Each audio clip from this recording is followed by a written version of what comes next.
Argument पास कर दिए इस फंक्शन में, ठीक है। अब नीचे आते हैं, इसके ब्लॉक में हम लिख देते हैं। अब आप देख रहे हैं कि मैंने क्लास में क्लास बनाई है जिसमें मैंने 2 वेरिएबल्स बनाए हैं, एक फंक्शन बनाए हैं जिसमें मैंने दोनों आर्गुमेंट को पास कर दिया है। अब मैं इन दोनों आर्गुमेंट को ऐड करना चाहता हूँ, क्योंकि हम सम का एक फंक्शन बनाया है, लेकिन मैं चाहता हूँ कि उसकी वैल्यू इसके अंदर चला जाए, इस वेरिएबल में चली जाए। इन दोनों का एडिशन का जो रिजल्ट आता है वो इसमें स्टोर हो जाए, इस वेरिएबल में। तो इस जो क्लास का जो वेरिएबल है, इस वेरिएबल को जब मैं फंक्शन के अंदर यूज़ करना चाहता हूँ तो मैं इसको इजीली यूज़ नहीं कर सकता डायरेक्ट लिख कर। जैसा कि आप देख रहे हैं कि मैं यहाँ पर, जैसा कि हम जनरली अभी तक करते आए हैं कि हम यहाँ पर डायरेक्ट इसे लिखते हैं equals to dollar argument 1 plus argument 2। तो ये स्टेटमेंट जो हम इक्वल के बाद जो लिखना है ये तो सही है यहाँ तक, लेकिन जो हम इस वेरिएबल को यूज़ कर रहे हैं, क्योंकि ये क्लास का एक वेरिएबल है, ठीक है, ये क्लास पे डिफाइन किया गया है, जो कि क्लास के ग्लोबल लोकेशन पे इसको डिफाइन किया गया है, ठीक है। तो ये क्लास का एक वेरिएबल है, तो इसे फंक्शन के अंदर यूज़ करने के लिए हमें एक नया कीवर्ड यूज़ करना पड़ता है, जो कि होता है दिस डैश। यहाँ पर आप ग्रेटर देन का सिंबल लगाएंगे और यहाँ से डॉलर को हटा देंगे। तो इस तरह से हम किसी भी क्लास के वेरिएबल को किसी फंक्शन के ब्लॉक में अगर यूज़ करना चाहते हैं तो हमें इस दिस कीवर्ड का यूज़ करना होता है, और डायरेक्ट हमें विदाउट डॉलर हमें उस वेरिएबल का नाम देना होता है, और फिर देन हम जो टास्क देना चाहते हैं वो यहाँ पर हम कर सकते हैं, ठीक है। तो इस फंक्शन में 2 आर्गुमेंट पास हो रहे हैं जिन्हें हम सम करना चाहते हैं, ऐड।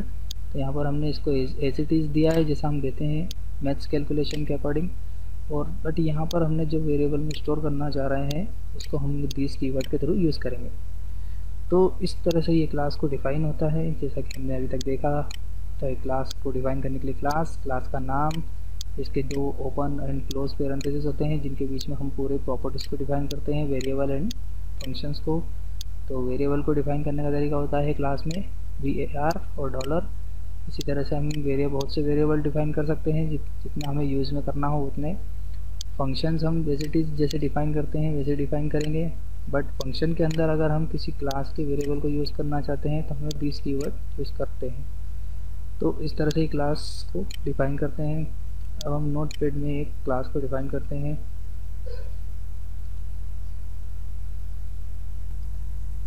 यहाँ हम एक नई फाइल ले लेते हैं, इसे सेव करते हैं।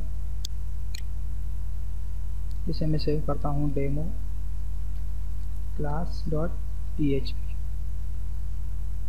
Then save. यहाँ हम देते हैं php का स्टार्टर एंड टैग, इसके बीच में हम डिफाइन करेंगे क्लास। यहाँ पर हम एक क्लास बनाते हैं अकाउंट से, ठीक है, अकाउंट के नाम से क्लास बनाते हैं जिसमें हम अपन पैरेंथेसिस दे दिए हैं मैंने।